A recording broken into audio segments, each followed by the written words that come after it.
Assalamualaikum warahmatullahi wabarakatuh. Perkenalkan, nama saya Elsie Febianti. Saya dari 2B Manajemen Bisnis Pariwisata, Politeknik Negeri Sambas. Baik, di sini saya akan menjelaskan 10 prinsip pendekatan lanskap. Yang pertama, manajemen yang adaptif.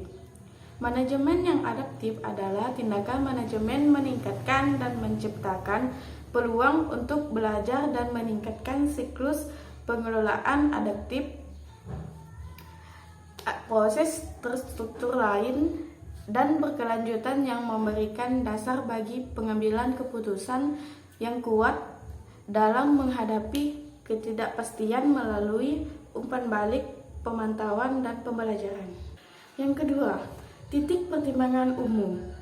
Solusi untuk masalah perlu dibangun atas proses menegosiasi bersama berdasarkan kepercayaan muncul ketika tujuan dan nilai dibagi.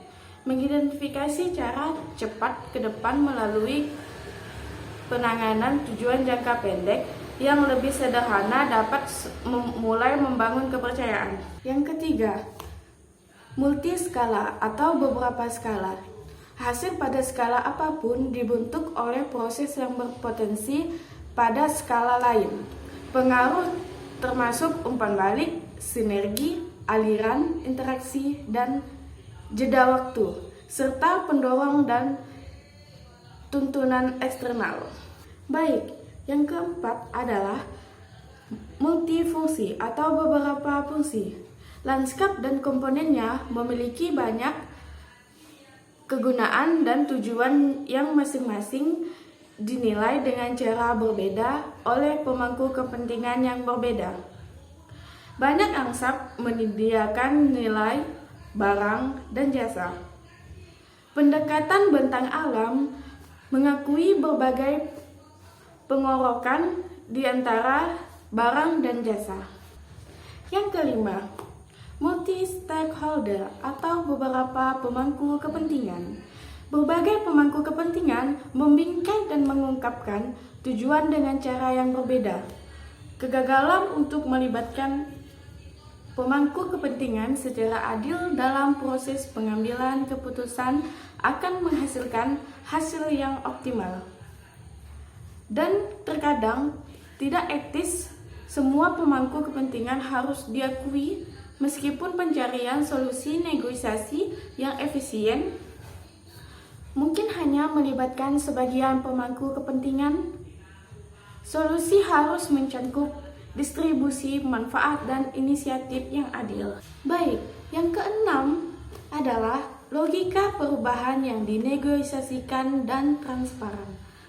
Kepercayaan di antara pemangku kepentingan merupakan dasar pengelola yang baik dan diperlukan untuk menghindari atau menyelesaikan konflik. Berbagai upaya untuk mengutamakan konsensus seputar proyek konversi lahan tropis besar dan meluasnya penggunaan prinsip persetujuan bebas didahulukan dan diinformasikan menggambarkan potensi dan kesulitan untuk mencapai kesepakatan luas tentang isu-isu yang beredar. Yang ketujuh, klarifikasi hak dan tanggung jawab. Hak dan tanggung jawab sebagai aktor harus jelas dan diterima oleh semua pemangku kepentingan. Klarifikasi klaim yang bertentangan akan membutuhkan perubahan. Idealnya dinegosiasikan yang mungkin legal atau informal. Ketika konflik muncul, perlu ada sistem yang sah untuk keadilan dan rekonsiliasi. Mengklarifikasikan hak dan tanggung jawab kini menggantikan pendekatan pemerintah dan kontrol. Fasilitas dan negosiasi muncul sebagai bisnis inti lembaga pengelola sumber daya. Yang kedelapan, pemantauan partisipatif dan ramah pengguna. Informasi dapat diperoleh dari berbagai sumber. Untuk memfasilitasi pembelajaran bersama, informasi harus dapat diakses secara luas. Sistem yang menginteraksikan berbagai jenis informal perlu dikembangkan dan meminimalisasikan informasi yang mereka perlukan, termasuk aktivitas, kemajuan, dan ancaman, menunjukkan bagaimana pemangku kapan tingkat lokal dan lembaga pemerintah dapat belajar. Yang kesembilan, ketahanan. Ketahanan tingkat sistem dapat ditingkatkan melalui pengenalan aktif terhadap ancaman dan kerentanan. Tingkatan perlu dipromosikan untuk mengatasi ancaman dan memungkinkan pemulihan setelah gangguan melalui peningkatan kapasitas untuk melawan dan merespon. Mempertahankan dan memperkuat ketahanan yang merupakan kemampuan untuk menghindari atau membelokkan ancaman tersebut untuk menyerap dan pulih dari menginvestasikan sangat penting untuk mempertahankan proses dan keuntungan dalam jangka panjang.